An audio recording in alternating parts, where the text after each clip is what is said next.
play and call it work.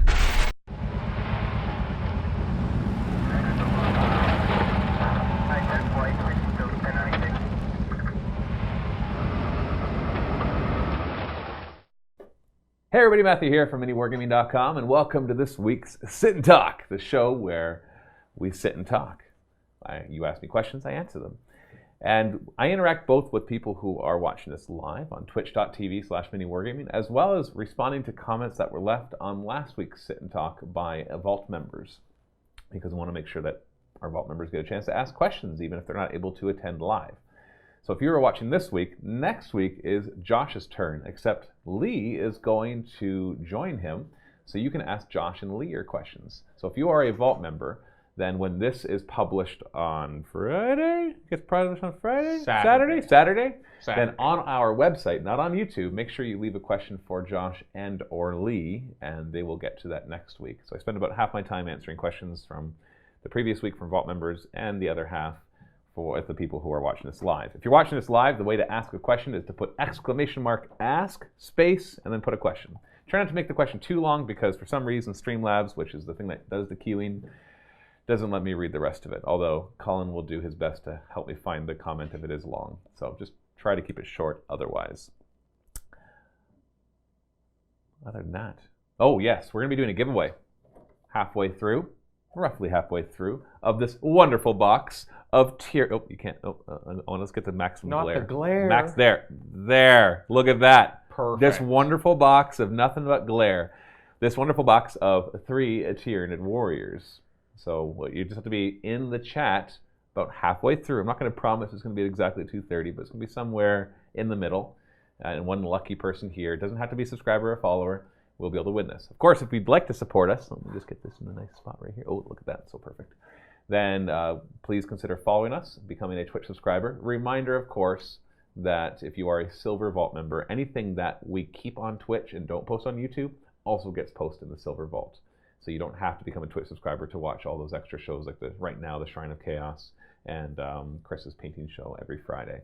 And soon, in the next few months, we'll be adding even more shows that'll be Twitch exclusive, but also Silver Vault as well.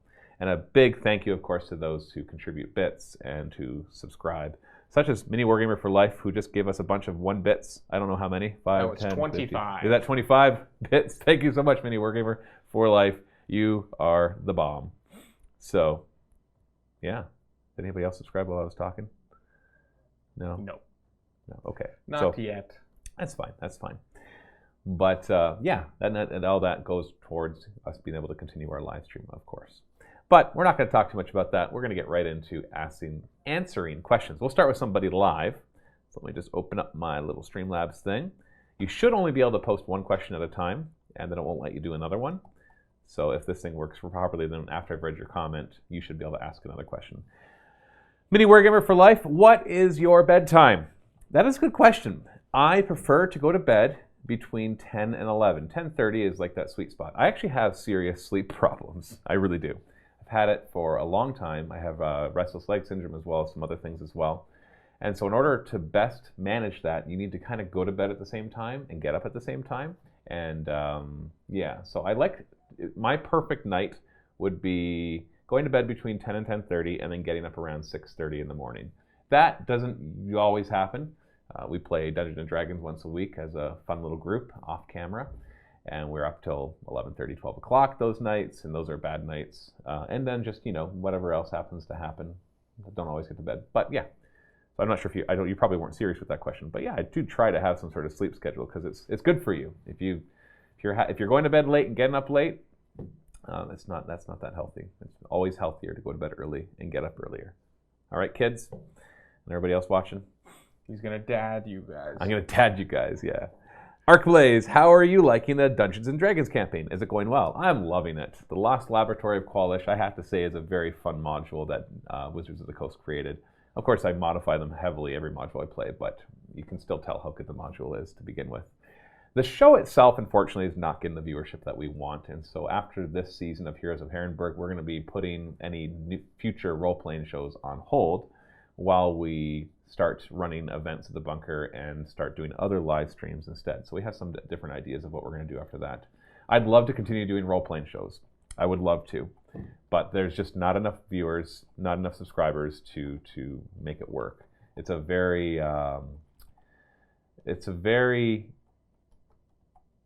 time-consuming, both in the preparation time and the number of people involved. And I know you can mitigate that somewhat by having guests come in and doing it, and maybe in the future we'll do that. But in the end, a lot of people come to watch MiniWarGaming to watch the MiniWarGaming personalities. So having a MiniWarGaming show of all non-MiniWarGaming people, while it is totally plausible and even possible and even not even a bad idea, isn't really, I wanted to play D&D. It's me wanting to play D&D with other people here at MiniWarGaming and some guests like Jeremy. Jeremy's awesome. But just not getting the viewership in order to continue it. But we're going to continue it this season until it's done.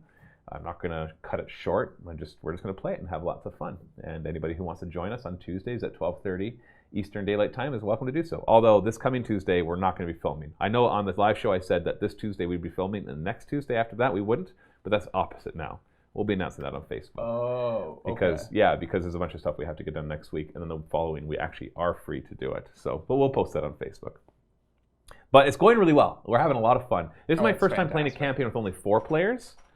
And I have to say I really like it. There's a reason I avoid 4 players, because as soon as one person is sick, 3 is too few. But 4 feels really good. And we also have a good group, Colin, of course, and Jeremy and Steve and Vito. I'm feeling that the role-playing is really good. The character development is really good.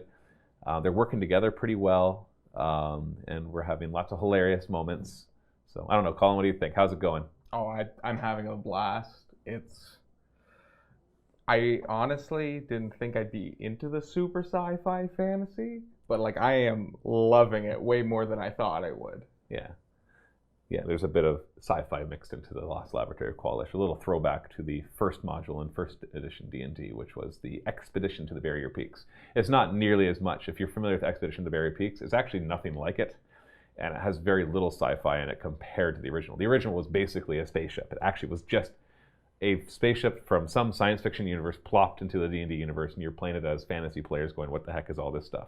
This one is actually, it's more centered in the D&D universe, but it's awesome. Highly recommend it. It can be a short campaign too. Like you can play it in a 6-hour session if you wanted to. Or you can play it at full length, which is 4 to 6 regular length sessions. Well, we just had 4 subs during that. Awesome. So we've got SeaWill65 for 7 months with Twitch Prime. Space Shark 7, 5 months with Twitch Prime. Clay the Claymore, you are a new sub. Ooh, welcome Clay Claymore. Twitch Prime as well. And Tabletop GM for Life, 2nd month. Thank you so much. We really appreciate that support. And just so you're aware, if you do a Twitch Prime, we get the same amount of money as if you did a Tier 1 sub. You just have to remember you have to renew it yourself manually every single month. So, but thank you very much for that. And Twitchy Kranos, thank you so much. He says, good to catch you this live. Awesome. Thank you 5 so months much. in a row. 5 months. Awesome. Those 7 months, that's pretty much how long we've been doing it, right? Exactly. I don't think there's any longer than 7 months. We're nearing on the Twitch babies. Telvin. I have some nephews that I want to dungeon master some Dungeons and Dragons with them. Are there any videos of easy how to DM a D&D campaign? Oh, there's a million of them. D&D is a very mainstream nerd hobby now, so you can find so many videos. I don't know which ones to recommend to you because honestly I didn't look for any of them, but there's all sorts of good videos from a lot of good DMs out there. Like Matthew Colville is a really good DM. Yeah, so I've watched a bunch of those. And from my personal, Matthew Colville's probably got some of the best stuff out there in terms of just not only, it's not really rules, it's more of the ideology of DMing. Yeah. So that's why I really like his content. But to be honest, if I can give you some advice, don't get too hung up on it. Just do it. You're best just to jump into it and start doing it. It's a little overwhelming at first because you have to be familiar with the rules and you have to be able to think on the spot and improvise. But you just need to kind of start doing it. Nothing is going to be better than experience. And in this case, especially if you're just doing it with your nephews, they're not going to know any different. And so just be ready to spend some time looking stuff up. The number one thing I would say is when you're playing, if it's taking too long to look up a rule, make a quick call and then move on, and then afterwards look it up. But just don't get too hung up on it. Start playing and then start consuming those videos, because it'll always, instructional stuff will always be easier to understand, and you'll get more out of it if you already have some experience behind you to know what they're talking about. So just start doing it. Just don't worry about it. You don't have to be a perfect DM. Nobody is. You just have to have fun. Hook a goal. Hook a goal. What is the best Space Marine chapter to run a gun line with? Whew. Space Marines aren't overly awesome right now, but if you're looking for shooting, Ultramarines are kind of your go-to because their main chapter tactic is a +1 leadership, but then they can fall back and shoot at -1 to shoot. So that's always nice to be able to fall back and still keep shooting. So that way when your gun line gets engaged, because Space Marines are not great in close combat. They're okay, but they're not great. And so being able to fall back and shoot and hit on 4s is pretty awesome, especially if you've got Intercessors doing that or Hellblasters doing that is pretty good. Just make sure you don't overcharge when you're getting the -1 to shoot. Otherwise, you're in trouble there. I know there's going to be others. I'm not a Space Marine expert, though, so they all have access to the same stuff. So if you just look at the chapter tactics and see which one kind of suits your needs the best after that. Backyard Dodo, any chance or plans on a Blood Bowl Season 3? If you did, what team would you choose? Absolutely. We do plan, especially with the new events and stuff, we do plan on running a lot of the specialist games, and Blood Bowl is definitely on that list. We don't have any current plans on when that's going to happen, but I definitely wanted to make it happen. If I was to choose a new one, I love the new the Halflings, the ones that just came out, because I just got too into it last time. I played Wood Elves, and I had like practiced in the computer game, and I thought I had it all down. And the dice just went so horribly for me. So I invested myself too much. So I just got upset when things didn't go my way. I'm like, okay, this no problem. I just need a 2+ and I can re-roll it if it fails. 1, 1. And that happens so many times. So I want to play a team where if I win, it's like, hey, cool, I won. And I can just have more fun with it. So the Halfling team would probably be the one I would choose if I got to just have first pick. Njulf, plausibility of changing 40k Psychic to a Blackstone Fortress type system for next edition to rebalance Grey Knights or Eldar. I don't think that would be what they would care to do. Yeah. Are you worried about Grey Knights and Eldar being imbalanced, like overpowered? Because they're not exactly top of the meta right now, although Eldar can do pretty well. Big Bad Pete, will you guys do a Gorka Morka campaign again? Absolutely. Same answer to the Blood Bowl one. We'll definitely be doing another one. I just don't know yet when. The Darkest Dig. I've got 40 Gene Stealers and a Broodlord. What would you recommend as far as expanding into other Tyranid units and models? If that is all you have for Tyranids, that's a great start because that's a couple troops and a HQ choice. It depends what you want to do. There's a lot of really good choices for the Tyranids. For example, you could just lean heavily into the Gene Stealer thing and just get another 40 Gene Stealers and another Broodlord. It's actually not that bad an army to spam lots of Gene Stealers and have 2 or 3 Broodlords to help out in the back, especially because they're battle lines, so you can quickly fill up those battalions. But if you're looking to expand beyond that, well, let me just go through them really quick. In the HQ slots, the Hive Tyrant and Swarm Lord is always a good choice. Turbogon's pretty good too, but not awesome. I love Old One-Eye if you're going to be bringing Carnifexes. The Warrior Alpha, basically, the Tyranid Alpha, is fine if you're bringing Warriors. Otherwise, he's just a cheap HQ. The Neurothrope is probably off the top of my list because I love Zoanthropes so much. So if you're going to be bringing Zoanthropes, definitely have a Neurothrope as an HQ. So this is why I love Tyranids, because I feel like they've developed them now to the point where there's a different HQ for different types of armies that you want to build. So it just depends what you want to go into.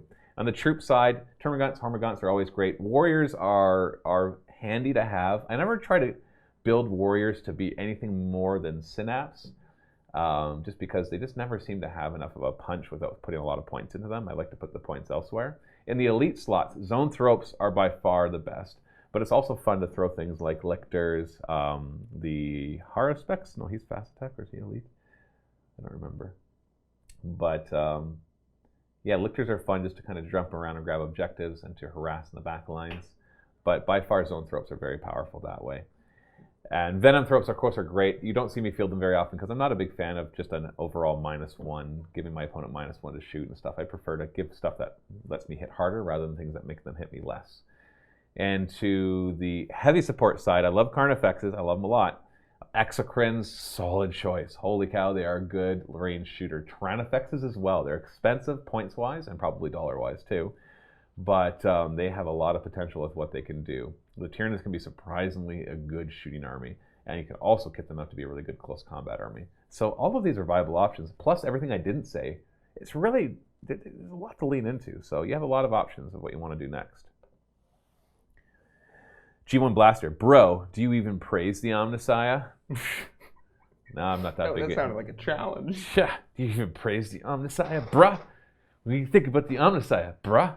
Omnissiah is lit, fam. No, yeah, Omnissiah is lit, man. I know I'm not a big Omnissiah fan. I'm not even quite sure what his problem is, unless it's the Void Dragon from the Necrons. That would be pretty cool. But yeah, no, I don't. I'm sorry, man. 30th Century Man. Ooh, from the future. Matthew, any chance you guys are going to do more Infinity videos in the future? Don't you love how this question comes up? Yep. Will you do more fill-in-the-blank videos in the future? Love your content either way. Keep it coming. No plans to do Infinity. It's a great game, but just there's no plans currently. Doesn't mean we won't do it. Hailwind. Matt, you're doing a wonderful job as a DM. Thank you. Do you prefer to be a Dungeon Master, or do you like to jump back and forth from a Dungeon Master to a player? Easy. Dungeon Master. 100%. I'm enjoying being a player. Luca is DMing a Curse of Strahd campaign right now, and I'm actually really enjoying that. It took some time to get used to the horribleness of Curse of Strahd, but I'm starting to lean into it, and I'm having fun playing a character in it. But if I had to choose, Dungeon Mastering all the way. I don't know if it's because, it's not because I like the control. I think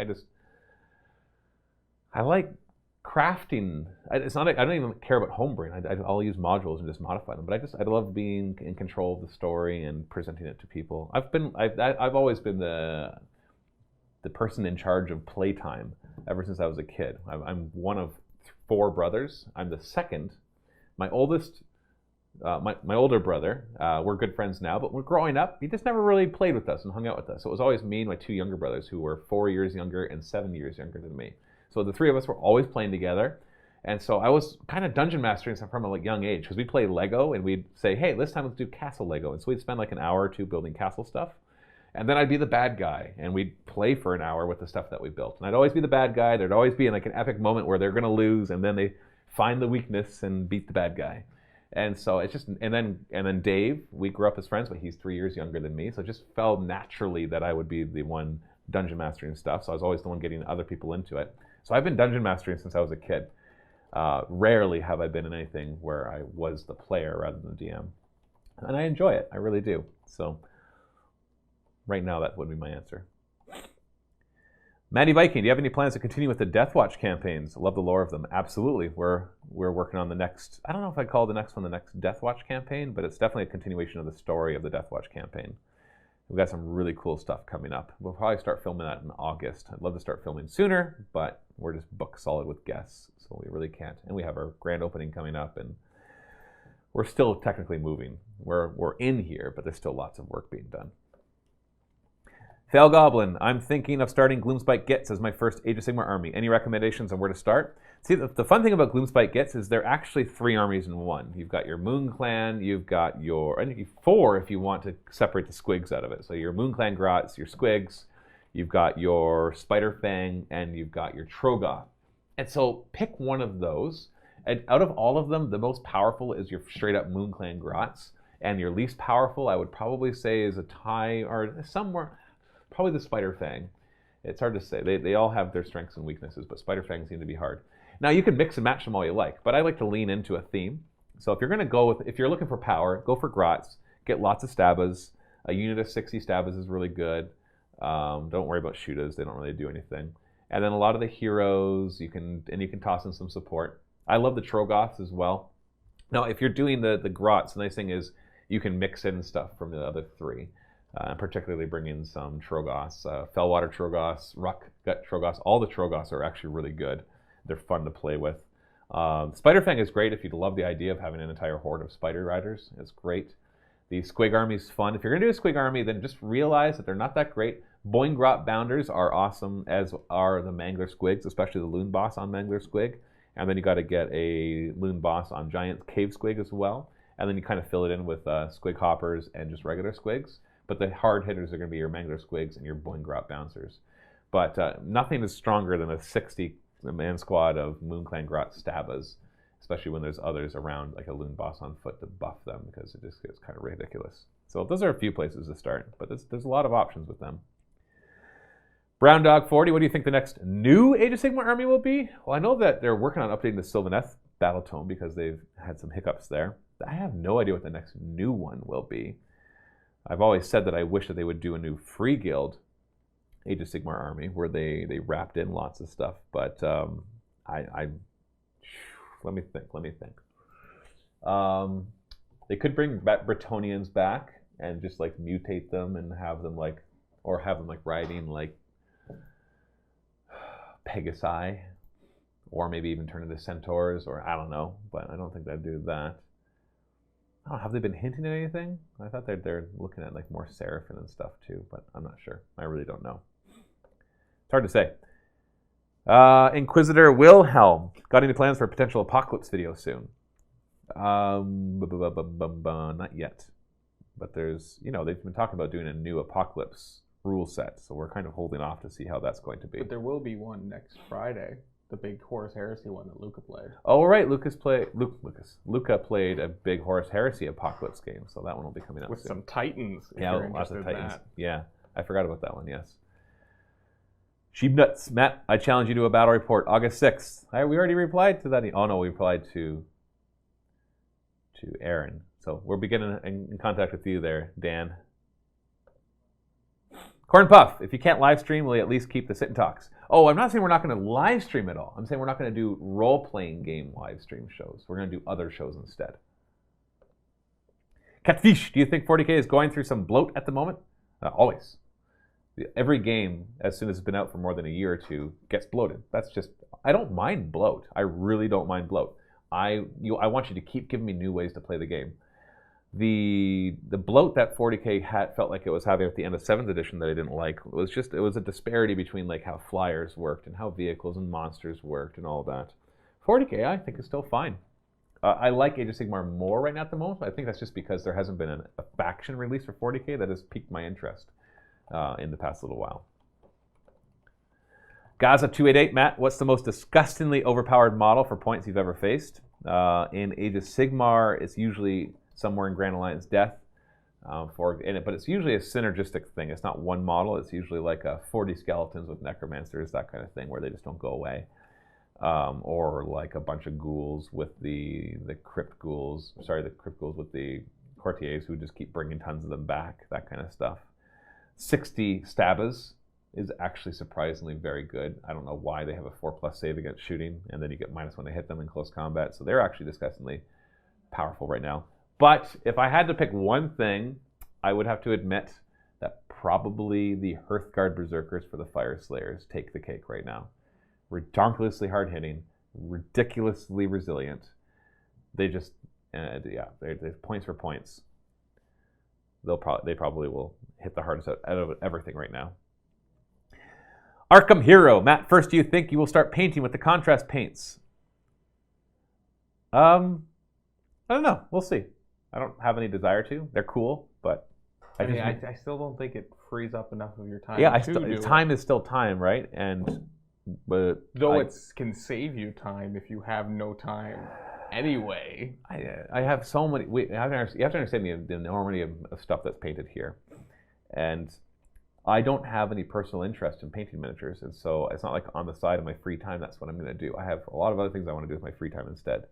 So I'm not going to be able to put a dent in the huge amount of stuff that we constantly get painted, and so there's no reason for me as the owner of the business to care about putting my time into that. I don't care about painting. I don't have my own personal collection. All my stuff is owned by the business, and so I don't really have a reason to paint. The only reason I could think of is like I just bought my son some paints and miniatures, and so maybe I would paint with him. But honestly, if I had some free time with him, we'd be doing other stuff like playing games that he paints on his own time. So yeah. Also, how do you feel about the Tyranids after all the FAQs? I'm not sure. I don't know if I've gone. I'm going to be playing Tyranids next week, I think. And so I'll actually look at the FAQs at that point. So I'm not sure what major changes have happened that would make me care about that. So I'm sorry, I don't know. Circle Lurker, hey Matt, love the Age of Sigmar draft show. What would you like to see in the new Auric Battle Tome? I'm like, what? There's a new Auric Battle Tome? He said, a new Auric Battle Tome. I'd like to see them give it a Gloomspite Gitz treatment. which is put the Iron Jaws and the Bone Splitters together. Maybe bring, and obviously add some new units as well. Give them some better allegiance abilities. Although they updated, give them some better allegiance abilities would be nice. But yeah, I'm not sure what else. I'm not sure how they can combine anything else. I don't think I'd want the ogres brought in. But yeah, not sure. Crow Falcon, how much do you work together with Games Workshop? We actually own Games Workshop. Oh, I wasn't supposed to say that. Shoot. No, obviously not. Well, I guess you could say as much as most YouTubers, that they've become a lot more friendly with working with the community. So they're much more open. They are much happier to work with other YouTubers with whatever. So yeah, that's what I'll say. That's what I'll say. But we just got 500 bits from Malicious91. And he screamed, is that the malicious? Thrower. Is that the malicious? That is the malicious. 91. I didn't know he had a 91 at the end of his name. I thought it was always just malicious. And then I just know you as malicious. I didn't realize malicious 91. And then we've got one more Twitch sub here, 3 months in a row with Twitch Prime from Chaos God Nurgle. Awesome. Thank you so much, hail malicious. Nurgle. Also much love from Nurgle. Awesome. Thank you, Chaos God Nurgle. And of course, malicious. You are awesome. Kyavis, how many Hive Guard is too many? 15 to 18 would probably be too many. 12 is enough. Kroll48, hi Matt and Colin. What have the players done that has surprised you the most in the current RPG show? Why don't you go first? Me? Choose one thing. What surprised you the most? What surprised me the most? That the players have done. That we've done.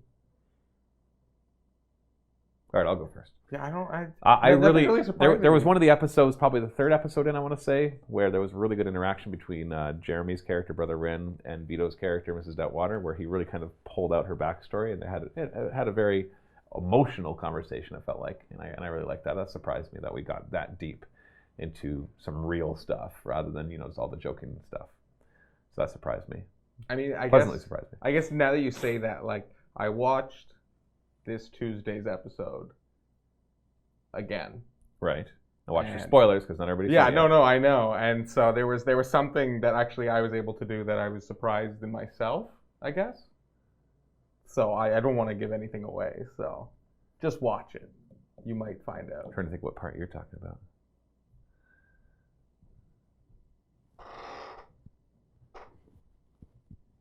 Oh, that part surprised you. Mm-hmm. Yes. Going back and like watching me specifically, if that makes sense. Okay. You have to tell me afterwards. I'm still not quite sure what it is. But that's okay. Anyway, so I'm going to jump over to some questions from Vault members that they left from last week. I'm sorry, I won't get to everybody's questions. I'll do my best. The Eye of Night. Matt, as a Dungeon Master, what are your thoughts on using firearms in Dungeons & Dragons 5th edition? If you're talking just like modern firearms, if it fits your campaign, sure. If you want to go more steampunk vibe, then you can easily bring in that kind of stuff. So I don't have a problem with that. Demon 666. Matt, your narrative campaigns have been consistently awesome. Thank you. From the Fate of Fayoum. However, over the years, you've moved away from the large-scale campaigns to more squad-based ones. Would you consider doing campaigns again like Storms of Ixia? Yeah, definitely. The reason I've stuck more with the squad-based ones is two things. One, people seem to like them better. And I know like individually you might disagree, but they tend to get better reception. Probably because it focuses more on the characters and their development. And two, we can film them easier and faster. And so that's always nice too. So there's a cost benefit there as well. But yeah, no, we'll definitely do some of the larger scale ones again. We're planning a bunch of campaigns for the next phase of the MiniWarGaming 40K universe, and it's going to be really cool. We're going to be really shaking things up in how the MiniWarGaming 40K universe actually goes about. Let's put it this way. In the past, I've always stayed away from canon. Carve out a little part in the galaxy, and that way if there's any major developments in the lore in canon, that we don't disrupt it. But I'm saying screw that now. We're going to be messing with the main canon, so it should be fun. Zergalurgadurg left a comment here too. Oh, of course. Get ready for that one. Yeah, here we go. Should I read the whole thing? It's pretty long, Zergalurgadurg. Don't have all day. Good morning, Tara. We are joining you today from MiniWarGaming's new heavily fortified bunker, owing to the fact that a squig infestation got into the heaters of their last place. That's not far from the truth. Today we sit down with a man of few but many words. Please give a hearty good morning, Tara. Welcome to Matthew McDanslots. This episode of Good Morning Tara is brought to you by the fine, gentle beans over at Astartes Flakes. Ever wonder what gives the vaunted Space Marines that extra pep in their step when they're murderizing the enemies of mankind? Well, the secret is they never forget to have a good breakfast. So start your day the Space Marine way with Astartes Flakes. Made from 100% Duluth Canadian wheat byproduct. Astartes Flakes will give you the energy to purge the Xenos all day long and keep you regular too. And always remember, with Astartes Flakes, you shall know no fear from hunger. They're always so good. Yeah, you're very talented there. Okay, so let's actually answer one of your questions. With the Codex is almost finished, only Sisters of Battle on the horizon, what do you think will be the direction that Games Workshop takes 8th edition moving forward? Oh, I think that's pretty obvious. 9th edition! What? I would be surprised if next summer 9th edition came out. That seems to be kind of their thing, right? And to be honest, I wouldn't mind it, because we always get a lot more viewers whenever an edition changes. For our business. Yeah, I understand why they do it, because we see an increase in our business whenever it happens too, so I get it. If our business is increasing, then their business obviously did too. Next question, with the new Space Marine Repulsor tank coming out and the new Phobos Armor Marines, it seems like GW is trying to flesh out the primary Space Marine line. In your opinion, does this lend more credit to the thought that they are going to phase out Tactical Marines? I don't know if they'll ever officially phase out Tactical Marines, but yes. I thought it was obvious almost from the beginning that that's what they were doing. That they basically said, all right, let's make a new Tactical Marine. And they looked at it like, oh, this is so cool, and we can make so much money off of this, but everybody already has their Tactical Marines. So let's call it something different. It feels just so obvious that it looks just like a more true scale Space Marine, you know. And so somebody made the choice to call them a primary Space Marine, give them the lore for it.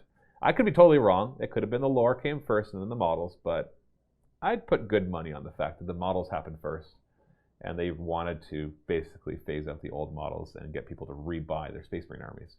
I don't think that's an evil thing. I think that's fine. But when you look at the difference between the rules for the old Marines and the new Marines, it seems pretty obvious that they're trying to get you to not use your old ones anymore. What should they add to the Primaris line? Well, I think they're doing a great job. They put the sniper guys in to replace the scouts. They're putting in the more of the jump pack guys to replace the Vanguard. So yeah, I don't really have any suggestions beyond that. And lastly, with the new Apocalypse system coming out, promising to make large-scale games much faster, is there something you could possibly work into your future narrative campaigns? Absolutely. I'd like to see how fast faster actually is before I make that choice, but I do look forward to seeing that. Well, that's all the time we have for today, folks. Now over to our field reporter, Cullen, who has a story from the front lines about a man, his last pistol, a child's toy golden throne, and how love will defeat chaos in the end. That's terrifying. Oh. It's a dark one. Woo! We're going to do a giveaway soon, all right? So just sit tight. Army 17, the Silver Vault member. Hey, Matt, big fan of MiniWarGaming. Been into play multiple times. Ooh, then who are you? I don't recognize people usually from their usernames. Not usually. Just wondering where the Dave Plays Tau stuff is. Now, Colin, you've been playing some Tau Path to Glory with Dave. Correct. Do you know when that's going to start getting published? So, I'm not sure yet. So, I'm sure he's referring to the ones that got taken down. No. We're doing a Tau Path to Glory because we had some battle reports and we took them down because they were too goofy. So those ones that were there are going to be in the vault once the new one comes out, because Dave and I refilmed it. We had 2,000 points. I played Chaos. He played Tau. We had a full game. So then the pairing to that will be the two that got taken down in the vault for those who still want to watch them with a big warning. They're very silly. So yeah, we just started Path to Glory on Wednesday. Oh, I thought you were filming for 2 weeks already. No, we just did the one game, fixing the Oh, so you reshot that. Yeah. And then you started. So you have so we have a few things. So we've got one Path I to would Glory. expect it in the next couple of weeks then. Yeah. It's probably when you're going to start seeing it. We were hoping to get 2 games done, but the creation of the warband took a lot longer than we were expecting. But we're hoping that we'll be able to bang out 2 games a day for the next couple of weeks and get that out for you guys. Yeah. So yeah, they'll be coming out soon. I know people have been disappointed by how long it's been taking. It's been chaotic here. Dave has been trying his best, honestly, but he's, as much as I've gotten back into filming and everybody else has gotten back to filming, Dave has been filming, but kind of just where he can.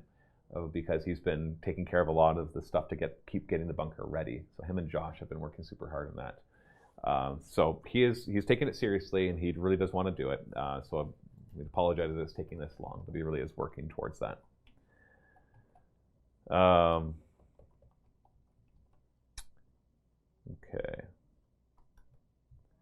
Miso. Matt, you're wrong. Curse of Strahd is the best. Your DM is just mean. Yes, that could be true. That is... I cannot confirm or deny that. Yeah. Luca can be a little brutal. In seriousness, in open world RPGs, it's sometimes good to have a rule whereby the further east you go, the harder it is, or the deeper in the dungeon. A lot of indie RPG adventures do this. Yeah, and this one doesn't. You walk out of Barovia, and you see something that's like a serious adventure hook, and it turns out it's for higher levels. Very sad to hear you're not going to do so much live stream D&D. Would have liked to have seen Dave play D&D in the next Wizards of the Coast adventure they're bringing out, as he could have been driving around hell in a souped-up buggy. Yeah, I hear that. It's going to be fun like that. It was also much better with 4 players, as that gave everyone a chance to shine and was easier to follow. Do you think you could have done anything differently? RPG'd in the Age of Sigmar, do more 5e modules as they were released to get more viewers in the hype train? I don't know.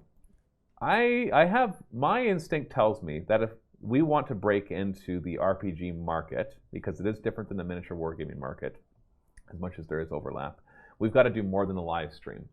Critical Role is one of the few exceptions where the live stream is the highlight of their channel.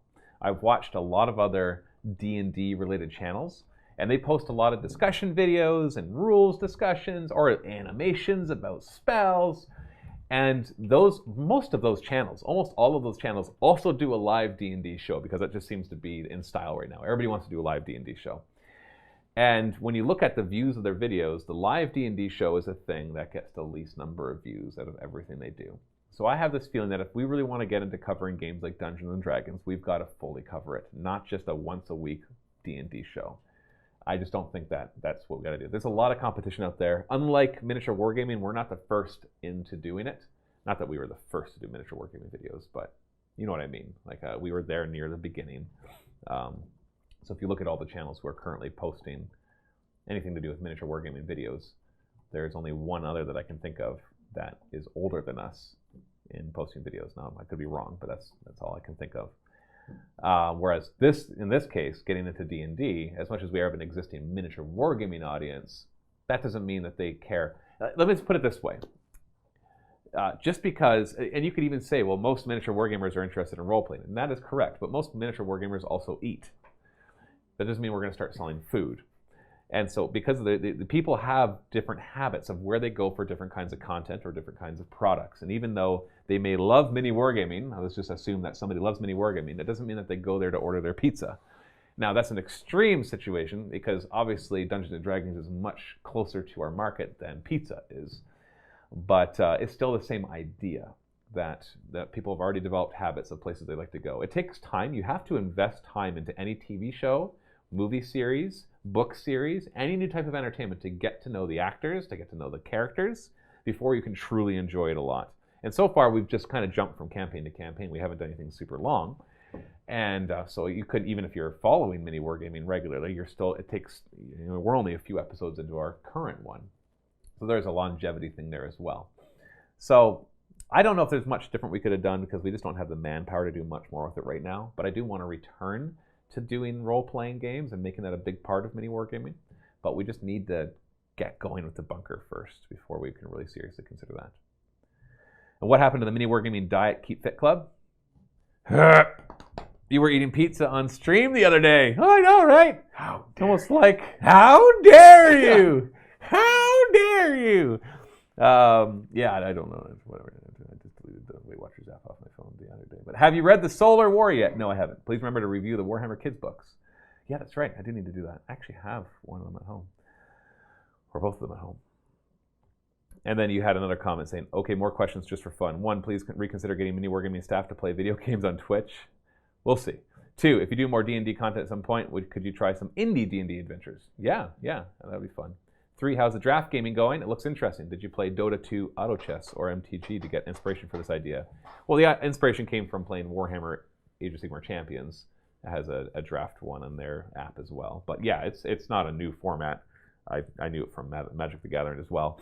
And so it's just, I've always wanted to have a random way to build a list for miniature wargaming, so I had a little less control over it.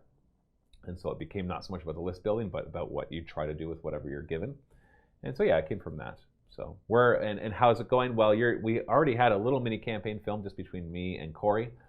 And so that one, we have 2 more episodes that'll go out in the next week or 2.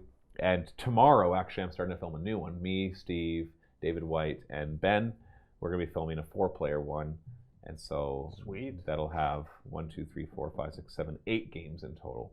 So it'll start from 1,000, go all the way up to 2,000 points. And I'm really looking forward to that. I'm doing Order. I'm doing Free People, Stormcast Eternals, Fire Slayers. So that should be fun. Let's do a giveaway.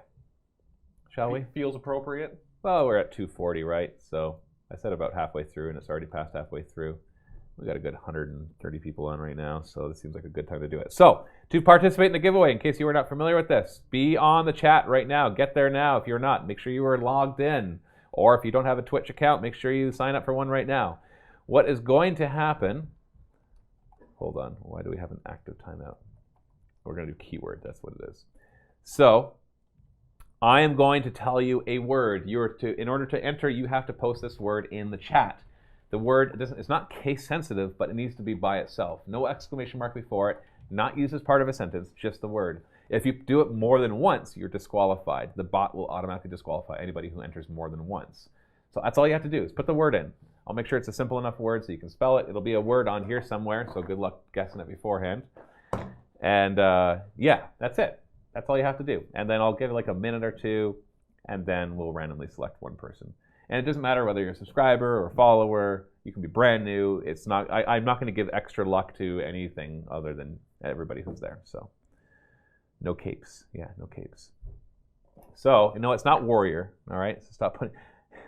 People trying to. If you get like 4 people posting it, you're going to get a lot of other people because they're going to think there's stream lag and they just haven't heard the word yet.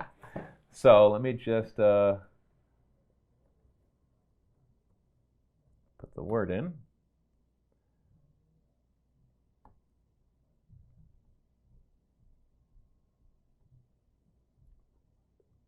What the heck? Why isn't it working? Oh, whatever. The word is purple. P-U-R-P-L-E. Purple. Purple is the word. Put it in once. Uppercase, lowercase, doesn't matter as long as you only put the word purple. Purple, yeah, people are doing it right. No, bird is not the word. Bird is not the word. Purple is the word. There we are. Okay, so it reset. I'm like, it's not working because it's not changing the number of eligible users. No, there we go. Lots of eligible users here. Purple. Purple is the word. Purple as in, you can paint your Tyranid warriors with Zerus purple. Purple as in, you can use Genestealer purple to paint your Tyranid warriors. Purple as in, if you want to do High Fleet Leviathan, then their carapace is the color purple. But yeah, I'm going to give you a few more seconds. Purple is the word. Put it in the chat. I'm going to count backwards from 10, 9, 8, 7, 6, 5, 4, 3, 2, 1, 0. Nobody else is posting it, so that's okay. All right, I'm going to choose the winner now. And you can be anywhere in the world. We'll ship it to you. Oh, we got one more person in there. Whew, you're lucky there. I'm not going to say your name because you might think that you won. Go. Rawosi, following us since January 2019 and is actually a subscriber. Thank you very much. You are the winner of this squad of 3 Tyranid warriors. Sent free anywhere in the world. No guarantees of how well they do in combat or how well you paint them. That is up to you. So if you can send us a whisper message, a private message, or just whisper to us your email address or your postal address. Yeah, awesome, thanks. You just said you just talked to us, great. But make sure you whisper it so people don't see it, and we will get in contact with you. But I got to write this down somewhere. Shoot, I don't have a piece of paper. You have something to write on there, Colin? Well, where did he send what? What? Where did what? I just need you to write down the username. Oh, that I can do. Rawosi.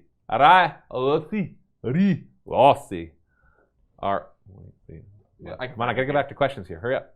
Yeah, I got it. That's all good. Got it? All right, well, congratulations. Moving on. Let's do some more questions. Be a real man and carve it into the desk. No, I'm gonna carve it into there.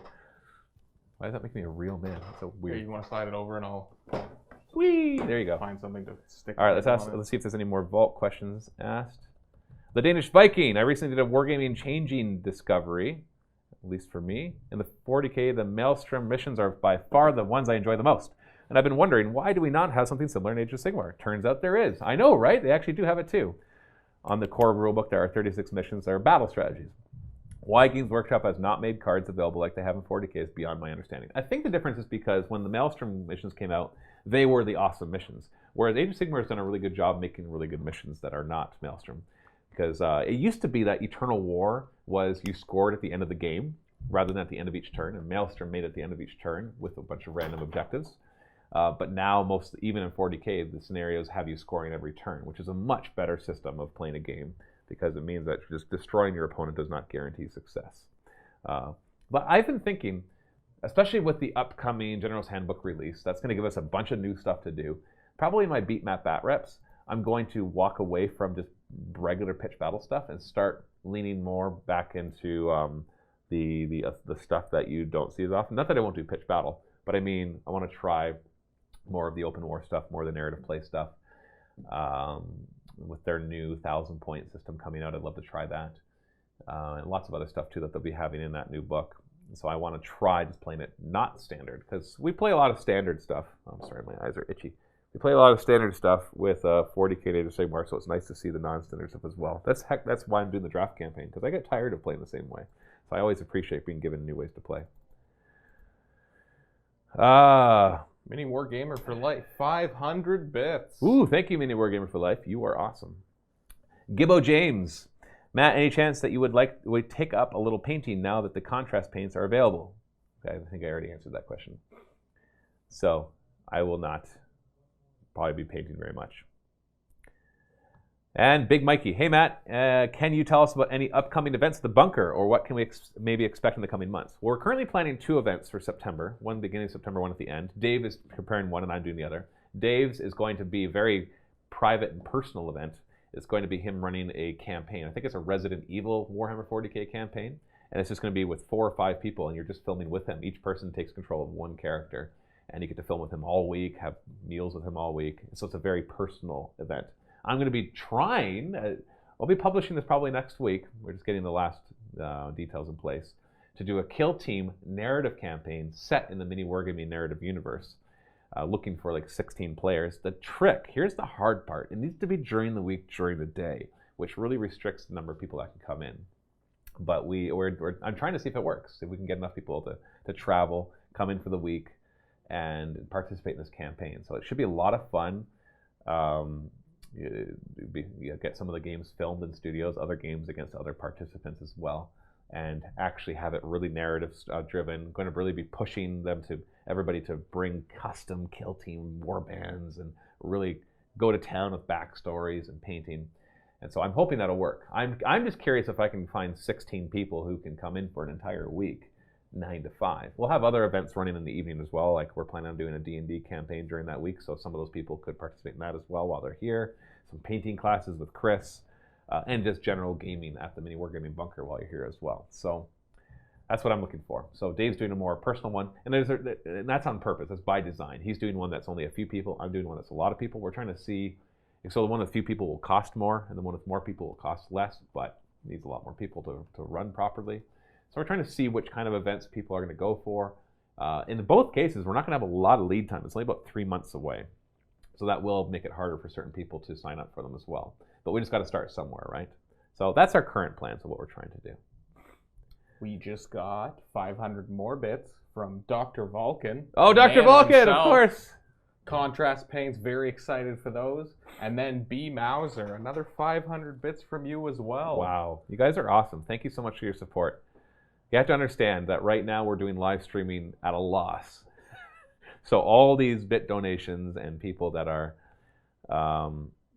that are subscribing, that really is bringing us up to the point that, and the closer we can get to that, being able to make up for the time that we're putting into this, then the more shows that we'll want to be able to do as well, and be able to not take away from other stuff we're doing, but in addition to everything else we're doing. We've got a lot going on right now, planning events, keeping up with regular content, trying to do live content. Oh, wow. Well, we got It's busy. Part-Time Pirate, Twitch Prime sub. Thank you, Part-Time Pirate. He is a new sub. Thank you so much. I understand. You're a part-time pirate, so you're only partly rich.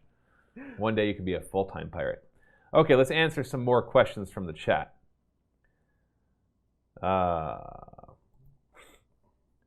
M. Meyer, are there any points in the role-playing shows that are scripted? You mean in our role-playing shows? If by scripted you mean that the players know what they're supposed to do, no, definitely not. But yeah, all sorts of scripted stuff. Like the GM prepares scripted stuff. But I think what you're asking though is are there places where what happens between the players and the GM is scripted beforehand? And we've never done that. That defeats the purpose. Honestly, we are doing the Dungeons and Dragons show because we want to play Dungeons and Dragons. That is, I was desperate to make it work. That's why we've done it for so long, even though it hasn't really made us any money and has even lost us money. It's because I just wanted to do it so bad. CM Dr. Dazed. I know you don't have a crystal ball, but are you still comfortable with the company's growth and progress? In 13 years, I plan to retire, move there, and volunteer 24/7. Just my dream job, or just my dream. I am never satisfied with our growth and progress. I would like to see more. I'm always looking for more ways to innovate. I'm not worried that we're going to be out of business anytime soon, if that's what you mean. I don't see us. I see us progressing. Not that we're 11 years old now, so it's not like every year you see 25% growth. Like for a few years there, when we were really focused on the vault, we'd see like 60% growth in the company, 50% growth, 50% growth, 40% growth. But we're at a point now where it's kind of stabilized, and so now we have to work hard to figure out how to keep innovating, especially because the market's constantly changing. There's a lot more really good YouTubers out there. There's a lot of good wargaming channels out there, and so there's more competition. And they're not just competition. I know they can be partners too, but it's competition for time, right? You can only watch so much stuff, and so you have to decide which one you like the most. And even though we are still the most popular and most viewed miniature wargaming channel that covers that does battle reports and stuff, there are a lot of other really good ones out there, and so it changes the way the dynamics of the whole thing. Twitch over the past few years has become very popular. Live streaming has become popular, so that's something we have to kind of figure out. We're still working on that. So there's a lot to do. The MiniWarGaming bunker obviously has been a big change in our business, and so over the next couple of years we have to learn how to do events and have people in hospitality and all that kind of stuff too. So there's a lot to learn. I'm confident that our future looks good, but you never know. It's hard to say. We've got Kiefer Killjoy, subscribed with Twitch Prime, 2 Awesome. months in a row. 2 months, Kiefer, thank you. Been a Vault member for years. Keep up the good work. Awesome, you're a Vault member and a Twitch subscriber. Oh, that is just, you're ridiculous. Thank you. Zenders, orc meganobs with saws or just more orcs? Oh, that's a hard choice. More orcs is always good, but I love meganobs, especially with saws. Steve would be the better person to ask that if you're asking which one is better, though. I don't know. Dan, 122222. That's what I'm thinking your username actually is. Do you think we can see more Eldar on the channel as they do not come on for a while? Whenever you say, do you think we can watch more fill in the blank, there's 2 things that it has to do with. One is what our guests bring, and then the second one is what's been currently released. So we try to cover what's been currently released.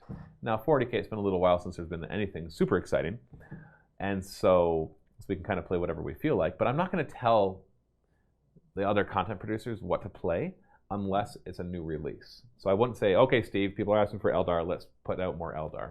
Because really everybody asks for everything. And so I would rather the person play what they're excited to play. And that's what you're watching. You're not watching us cover every faction and give you advice and tactics on every faction. You're watching us play and have fun. And that's what I prefer to be. I want to be that kind of channel instead. So can't promise anything. Snookhammer. Matt, how are you? I am great. Thank you, Snookhammer. Out there hustling for those ducats, growing the brand, playing with friends and family. You bet. What keeps you going and motivates you to create and make the time? Oh, and then your comment kept going. Where's the timestamp? Oh, I don't know, because once I hit pick next, it doesn't show it. But it's actually, it would probably be around 1412 or 1413. I was going to say, what's the previous one? 1413? 1413. Oh no. I've been pushed out. I can't go back that far. Sorry, I can't read the rest of your oh man, there's a lot of questions here. Oh, because the giveaway. The giveaway pushed you out. Yeah, that's where I'm stopping. Well, okay, so I'll just stop there. What keeps you going and motivates you to create and make the time? Okay, you want the honest answer. The answer is money.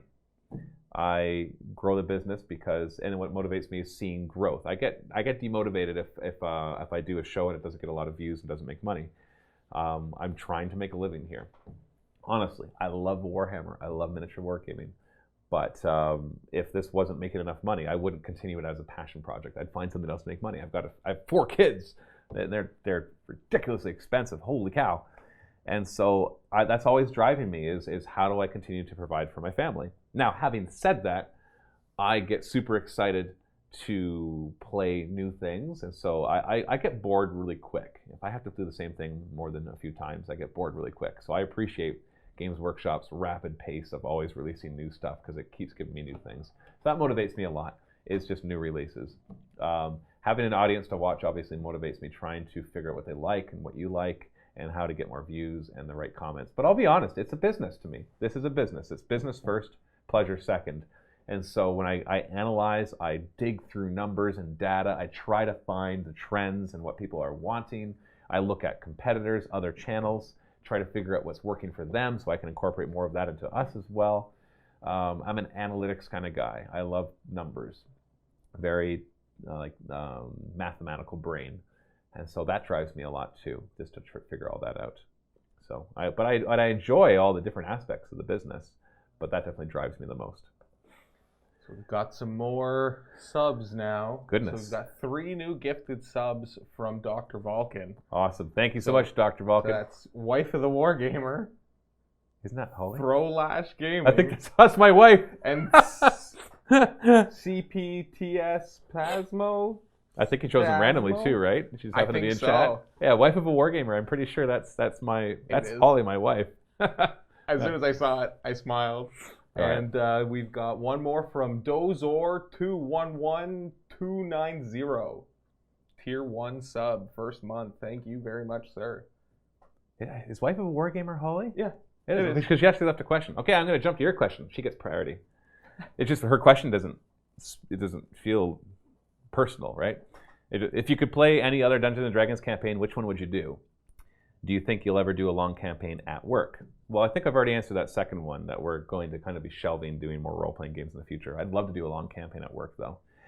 I would love to play the Storm King's Thunder, the module for Wizards of the Coast. Mm-hmm. That one looks really good. That's kind of the one I've been actually reading through it.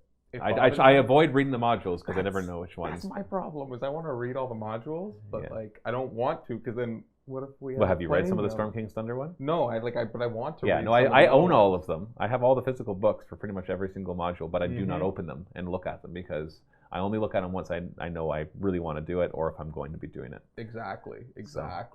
So that I think the Storm King's Thunder is the one I would choose. Like the one I really wanted to read, Saltmarsh, but right? I don't. Right, because you want to do it too. Catfish, does MiniWarGaming have a dress code?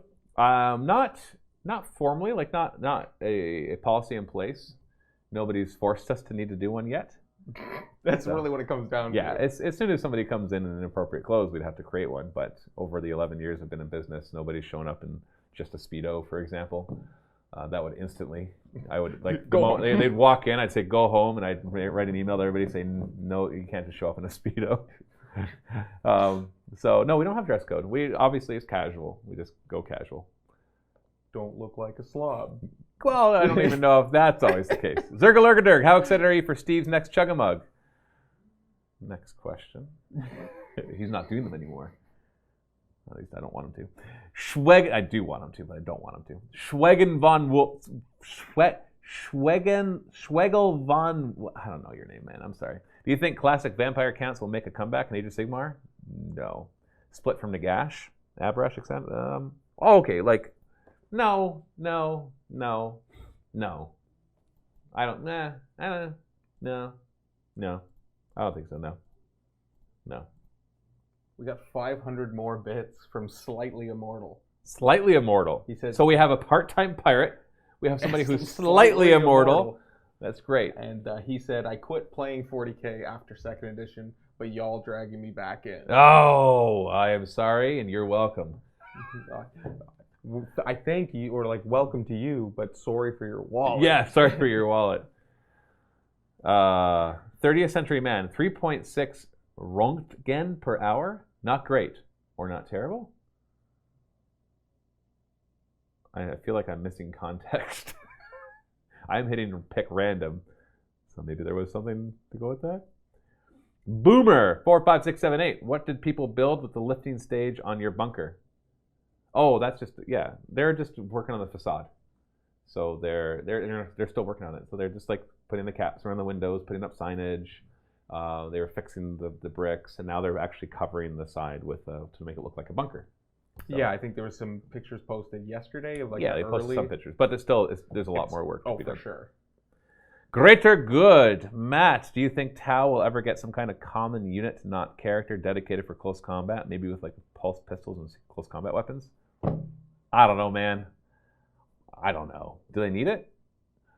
Like I know that I don't know.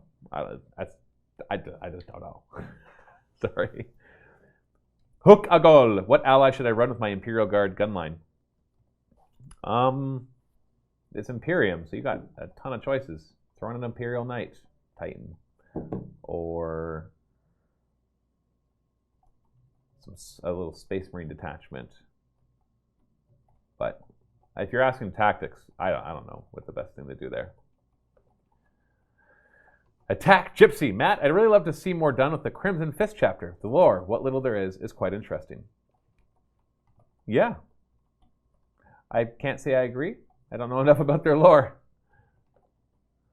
Backyard Dodo. I know you hate Death in Age of Sigmar, but if you had to choose to play a Death Army, what would you pick? Well, there's not very many choices. Technically, there's only 3, although there's a few within Legions of Nagash.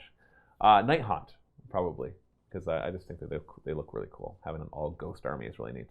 I don't hate Death. I just think that the whole Grand Alliance thing has I feel like it's just outlived its usefulness. When you have Grand Alliance Order that's full of 1 million armories, I don't care about whether they're good or bad. I don't have a problem with that, because Order is just that they don't like chaos, and that's like everybody.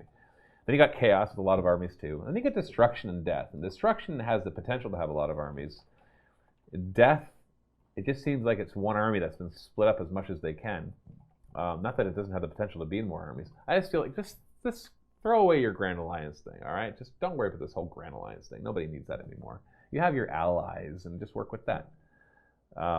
Because, like, why can't Free People's Army fall to Chaos? Why can't they be worshipping Chaos, right? Like, there's this, heck, you might even, it would be more interesting if you could just, why not have some orcs that follow Chaos, or some orcs who follow some Death, or, have them work together more. I think it'd make for a much more interesting fantasy world than just having these hard lines of where everything goes. Kiefer Killjoy, will the guys be doing some Fallout Wasteland Warfare content? I saw Dave did a box opening recently. No plans right now, although we'd love to play it. It's just things are too hectic here.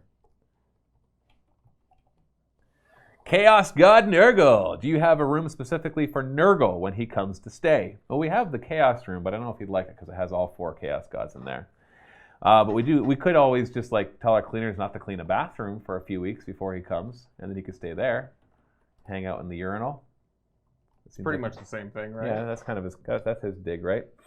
We've got one more Twitch Prime sub, 6 months in a row, from a familiar face. Who's that? DM Jeremy. DM Jeremy! Woo! Jeremy's awesome. Jeremy is in our D&D campaign right now. He is a great role player.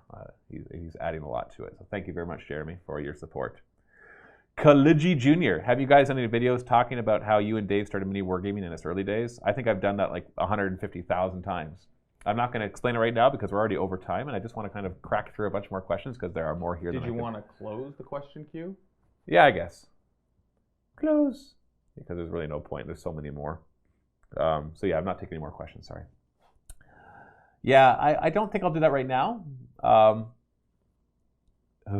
Yeah, well, I want to talk about it, but honestly, I could talk for 20, 30 minutes just about the history of MiniWarGaming. But yeah.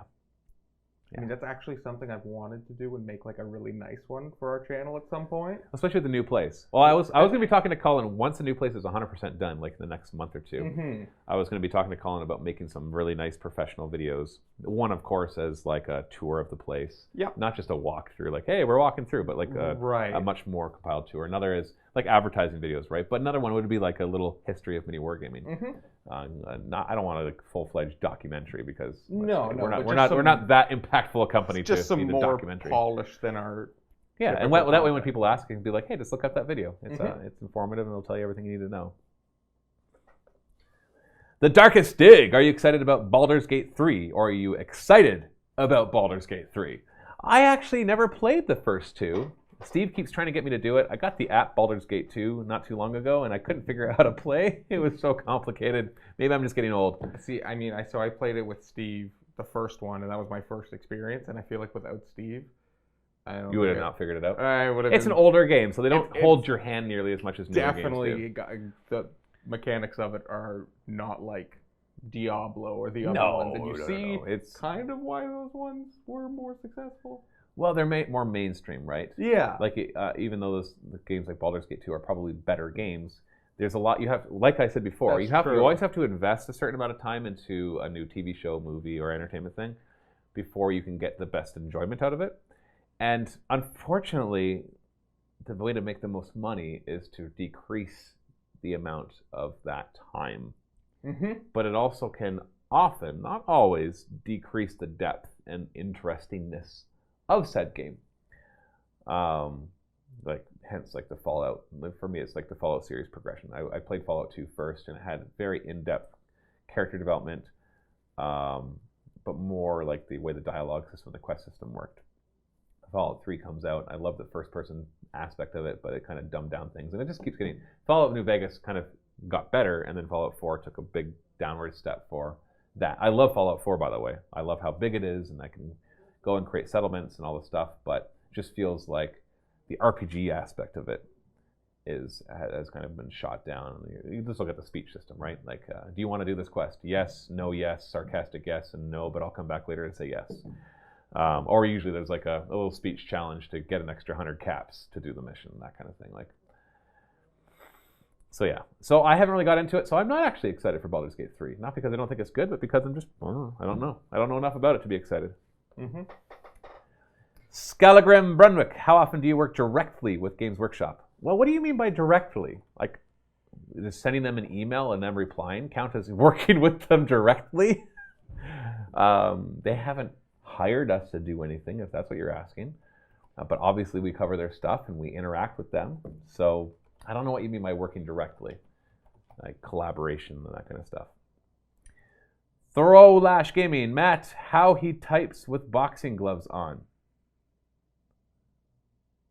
You talking about Strong Bad? Yes, they were commenting on your shirt. Oh, homestarrunner.net. Oh, it's .com. Oh, homestarrunner.net. It's .com. Email, check my email. Oh, my email. Sorry. Such a classic. It is. Crow Falcon, Matt, where are the battle reports with the epic 40k table Lee made? We've already posted a couple of those. I don't know how. I can't. What did we play? I played with Kenny. We played.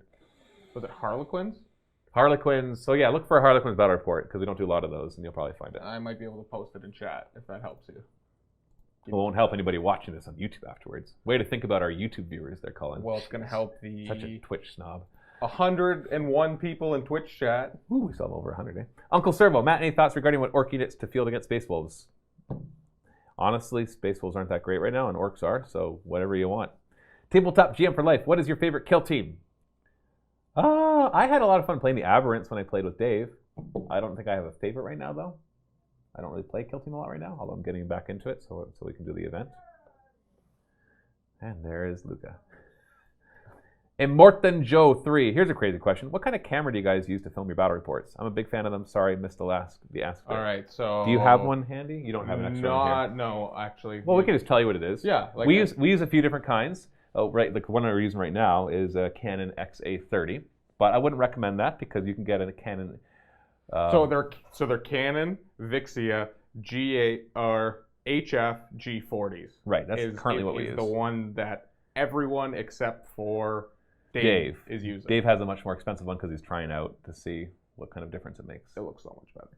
Yeah. I actually finally decided to look at it because, so what bothers me about this camera is the lack of dynamic range. Now I'm just going to talk past everyone right now, so it's good. Because the dynamic range of the depth perception of the... well, no, that dynamic range is the point between dark and light, right? Yeah. Like pure white, pure dark, and we get a lot of overexposure because of our lights. Right. So Dave's camera literally removes it all, and it looks actually really nice. It can work with the higher light and the lower light. Yeah. So basically, when you get too much light in any kind of camera, what happens is the whites get so bright because the camera has to kind of choose a certain light level to work with. And so when it chooses, and it's like, oh, there's a lot of light here, so let's lower it down.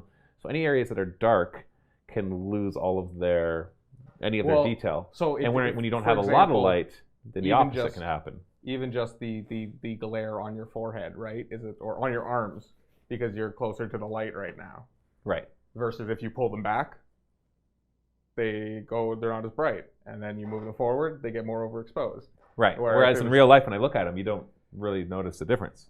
Start to realize how amazing your eye is when you study light and cameras and things. Yes, for sure. Yeah, Holly and I did some photography classes a long time ago. And that's when I realized just how limited our technology is in being able to pick up light. In digital. Yeah. Because film was significantly better. Yeah, film but so much worse in like a million other ways. All right? Just face it. So much worse in so many other ways. Any chance you could post the camera model on Facebook? Could you note it? I can write it for you right here in chat, person who just asked that. Yeah, so there's a lot to it. There's a lot of stuff to the technology of cameras. If you have a question, but the problem is the right camera for you is not necessarily the right camera for us.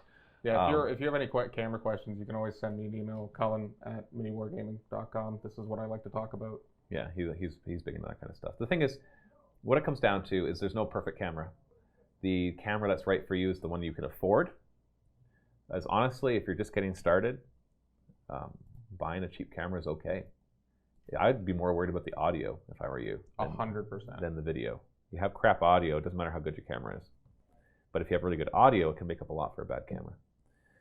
Corn Puff, when is 9th edition coming out? Probably next summer. I'm just saying that. Nobody's told me that, I swear. Senders, I would love to come and play 40K for a week. Talk about a vacation of a lifetime. I could piggyback that with a work trip to our New York office. There's no question. That was a statement. Oh, so that was he had commented another one, but didn't put the ask at the beginning. That was in response to the Kill Team Week. Oh, I see. Okay, awesome. Part-time pirate. Matt, have you considered running a Tyranid campaign? Players start as gaunts trying to collect biomass, and when they level up, they get melted down and respawn as tougher things. I have actually thought of that, and now you're making me want to do it again. I've always thought, but what I actually wanted to do was have each player. Okay, if you've ever played StarCraft 2, it's not that it's okay, but there's one single player mission in the Zerg one where you infest a Protoss and they go back to their ship and it explodes out of her, and you start off as a little larva and you're just kind of crawling around and you have to eat biomass, and then you turn into a queen, and then the queen spawns guys, and then she eats more biomass, and then she levels up, and she keeps leveling up and be able to do more stuff. I love that mission. That was so much fun. I want to do something much more complicated than that, but like where you actually have a model and then there's like evolution paths you can choose, but you have to customize the model as it goes. And so you end up with this weird thing at the end. It's like it gains a tentacle. So you stick it to this. It actually would almost work for Chaos campaign as well. You could just have a guy getting random mutations throughout the whole thing. But in this case, it'd be different. But I like your idea of they melt down and they get respawned to something tougher. That would actually solve the problem that I was having with how do you have an evolutionary path. But instead, it's like they start off as a Gaunt, they can get melted down and then respawn as Tyranid Warrior, for example. Or even just like as a Gene Stealer, they can melt it down and respawn as a Tyranid Warrior. It doesn't have to make sense, the evolutionary path, because obviously that's not how Tyranids work. They don't do that. They don't have an individual gaining favor. A natural progression. Right. There's no. They just basically melt everything down and then spawn whatever they need for the current situation. But I like the idea of that there's like this individual intelligence in there trying to gain favor and worm its way up. I just got a cool idea for a story for that. I'm gonna keep that to myself. Do you need a piece of paper? No. I'll write it down after. Miso, what are the most interesting piece of data you found recently that may impact future business decisions? That's a hard one to answer. It's not usually like one piece of data that's interesting. Sorry, I don't have an answer to that. I'm actually not sure. All right, a few more questions here. M. Meyer. Hey, Matt, one last question. I just recently purchased Wrath and Glory core rulebook, and sometimes until I GM again. Any tips for a new GM? Well, Wrath and Glory, just be ready for a book that's it's a good system, I think, but make sure you read the FAQ and errata, because that book has some issues with the way it's laid out, and it can get very confusing. Or it's just literally lacking a paragraph or two. There's some, in the errata, they're like, oh yeah, we forgot this paragraph. But there's a part that was like, this doesn't make any sense. And I finally found that they just forgot a paragraph. So, but I've already talked about tips for a new GM. Just do it and then start looking online for ideas. Hailwind, Matt and Colin, do you think that 30 shield drones in a Tau army is too much or just enough? Just 30? enough. 30? No, that's, as long as you're not bringing them in big groups, I see no problem with it. Yeah. I mean, it depends on how you're playing and how many friends you want. But, Whatever. It's Tau. They're not like overpowered right now anyways. Kimsy Bimsy, Matthew, if you start making Chug-a-Mug with you in it, I'll join the vault. Deal?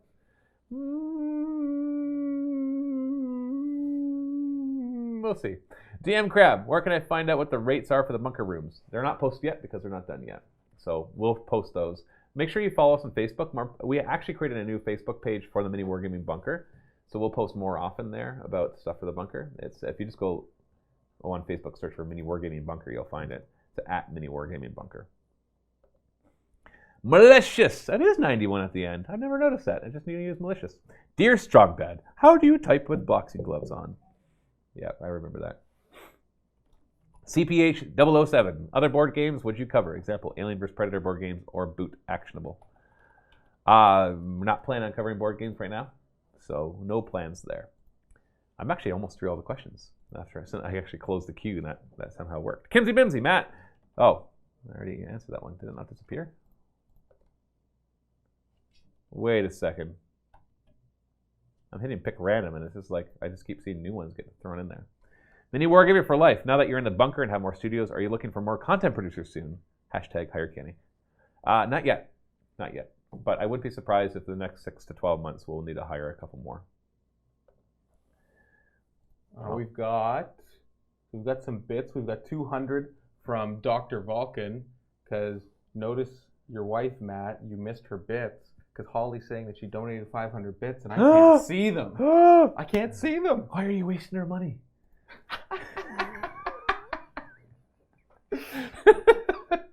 Thank you, my wife, for giving me money. And giving half of it to Twitch. And I giving half of it to Twitch.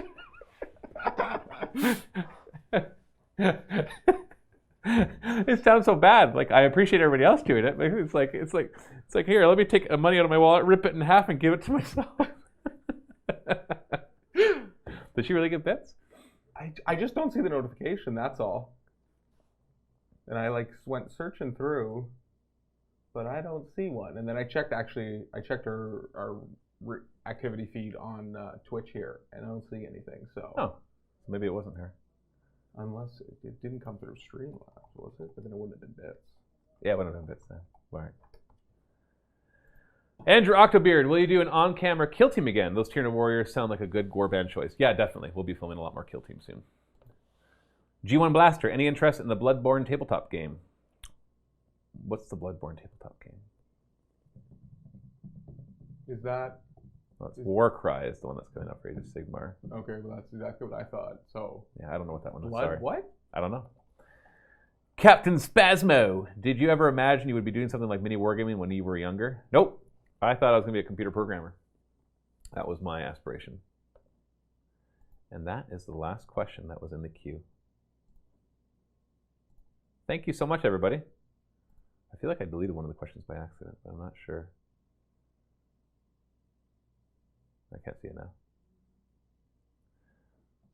Dr. Vulcan says you do seem to miss some of the donations for some reason from time to time. Warhammer said, I did. Some of it, I think, is me. And I try to, it's just, I don't want to interrupt someone mid-question, and then sometimes I forget after the question, so I try to always get them As Yeah, soon as it's I remember hard. the latest one. You got to find that mix. I don't want. If like, let's say, if we were getting lots of Twitch subscribers, I wouldn't want to spend 30 minutes of the 60 minutes saying thank you, right? As much as I want to say thank you to every one of them, there's a certain point where you have to find that balance. Especially because we're publishing this on YouTube afterwards, and people watching YouTube don't want me spending half the time being like, "Oh, thank you, thank you, thank you, thank you." But yeah, Holly looks like she did say she did. I didn't realize Twitch took half. It's all right. It's funny. Good point. Yeah, they're all blaming me for. It's all Colin's fault. You know what? We're done now. So if you're watching this on YouTube, you might as well just stop it because I'm just looking at chat now. But I'm just going to watch the chat for a couple more minutes. Or if you're listening to it on podcast. If you're listening to the podcast, I apologize even more because you have even less context. This you is don't just get to you see. driving to work. Yeah, this is you driving to work in silence now. Now have a moment of silence as I read the comments.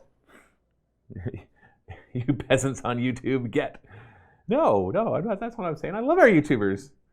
There's so many of them. That's what keeps us in business. Thank you for watching us. This is where video analytics watch time drops. Oh, them for yeah, exactly. This is where all this is where you get to drop off. Them for you. We missed his bits donation somewhere too. So thank you, them for you, for your bits donation. I'm sorry. Where can I see all of this is my bad. Yeah, isn't it? Let me go to. So what I will say, Dr. Vulcan, is every time you see the walking zombie in the corner, that's a glitch that I can't get rid of right now because our Streamlabs is the thing that does that little notification, and for some reason we can't unlink our YouTube account from it. What? And it's still. We still haven't figured that out. I tried going from the YouTube end, and I couldn't go that way. It keeps relinking itself, and I don't understand. It hasn't. How is it allowed to do that? Wife of Wargaming sent 500 more bits. There we go. Are those more, or are those? Is that just? I think those are more. Later reaction. Because I keep seeing though. Do you see the wife of a Wargamer's cheer shared rewards with 10 other people? Yeah, I see that. What does that mean? I don't even know what that means. I don't know what that means. Yeah. Oh, it wasn't my fault, says Holly. Thank you.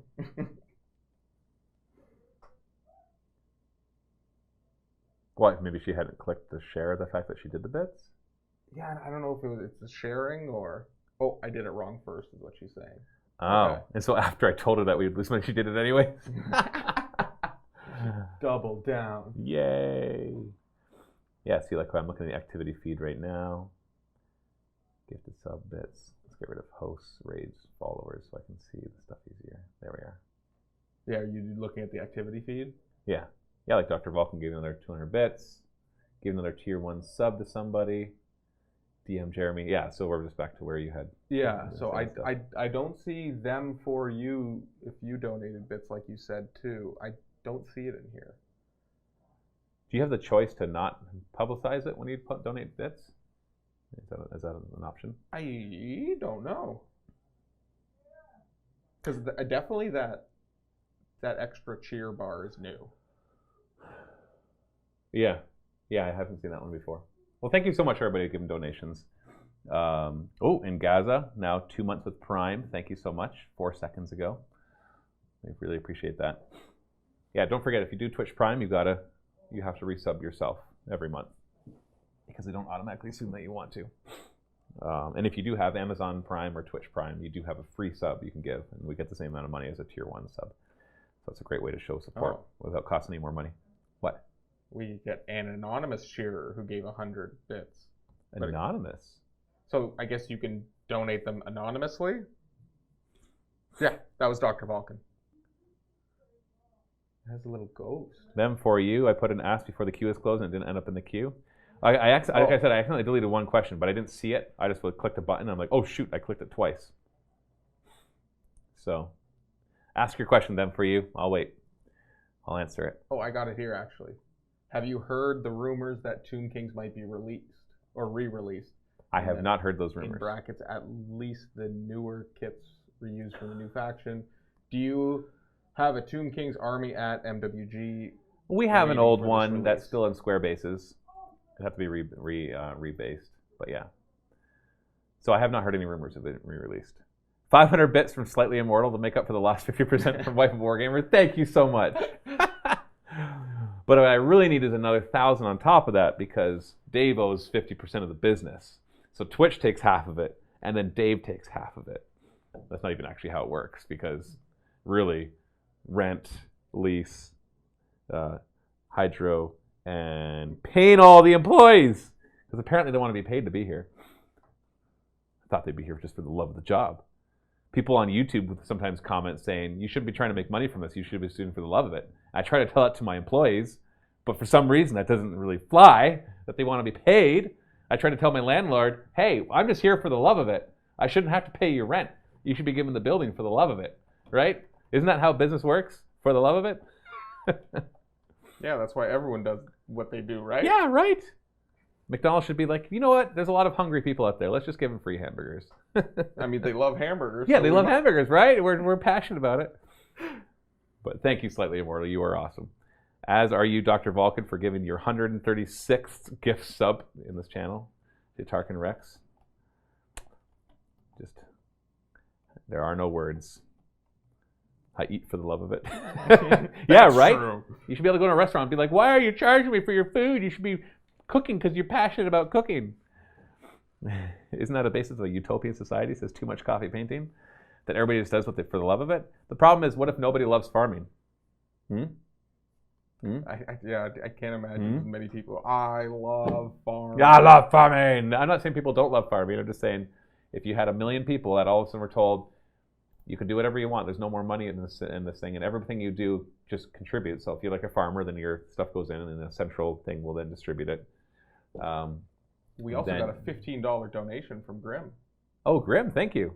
Okay, you're actually looking at those. Thank you. Yeah, those don't pop up. I heard it, and then I double checked. Yeah, I do actually try to respond to those personally because I notice them in my email afterwards because that's the ones through PayPal. Mm-hmm. Yeah. If you pay with love, how does change work?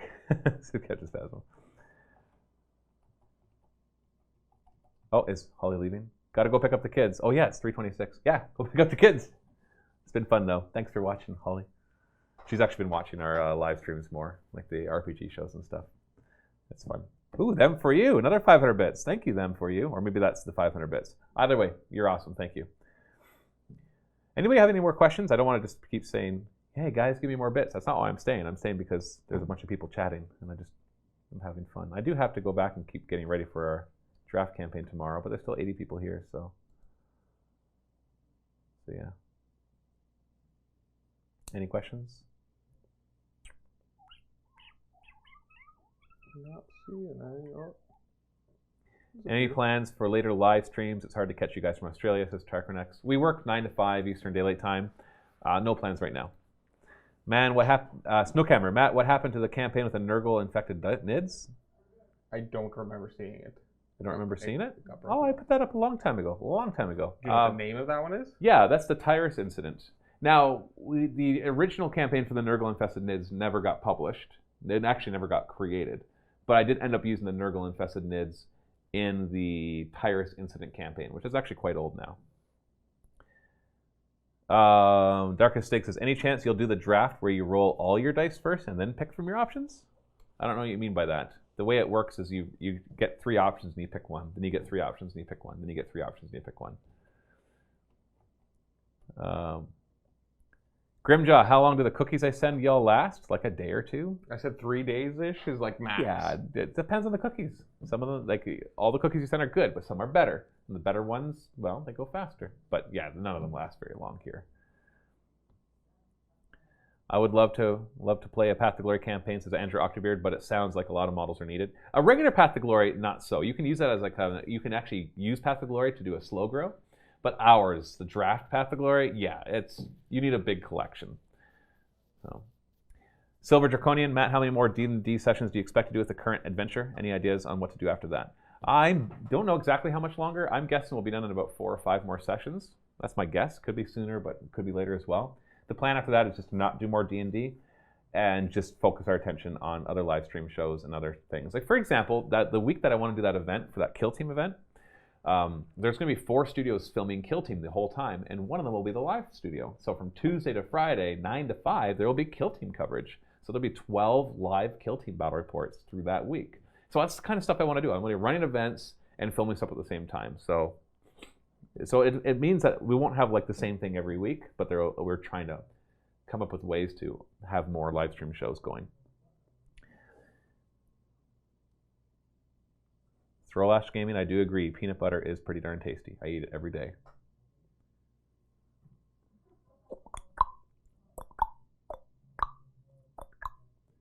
Have I seen Astartes Part 4, The Darkest Dig? I'm not sure what that is.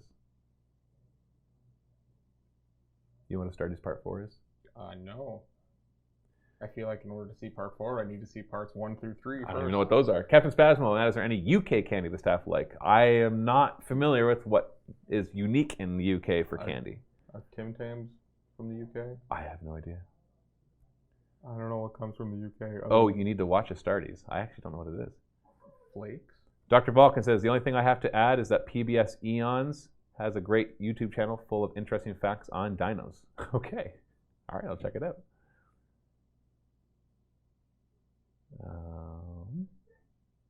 Oh yeah, sorry if anyone just got booted for posting links. What is it? What do you have to be able to post links? Do subscribers post links, I think? See, I don't know, because I think it is subs can post links, because Darkest Stig was able to. Yeah. Snowcammer, Matt, since you are a lore guy, 2 questions, if I can. 1, Chaos Primaris from the Master Cloner and Horus coming back. I don't see. You have to think more from the model range, right? Do they need to have Primaris? Because all the new stuff they've been coming out with the Chaos are bigger, and so I don't think you'll see Primaris. I think Primaris could fall to Chaos. I don't disagree with that. Just whether or not they'll bother to do just generic Chaos Primaris Marines, I don't know. I could see them doing it, but I don't know. And your second question, a rogue Tyranid leader who infects the other Nids with individuality. It seems unlikely, but sure, why not? Too much coffee painting. Pro tip, nothing from the UK is better than Coffee Crisp. Oh, Coffee Crisp is the best chocolate bar. Yeah, we have Coffee Crisp here too. I know, I don't think they have them in America, but we do have them.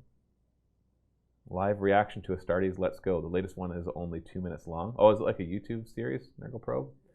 I don't know if I want to chance watching something live, because I don't know what's the rating on these. Because I know there's going to be some pretty mature cartoons out there rated at 40K. Stuff I wouldn't want to be live streaming, that's for sure. Are you looking at it right now? Yeah. Let me just make sure my desktop audio is muted. Hailwind, Matt.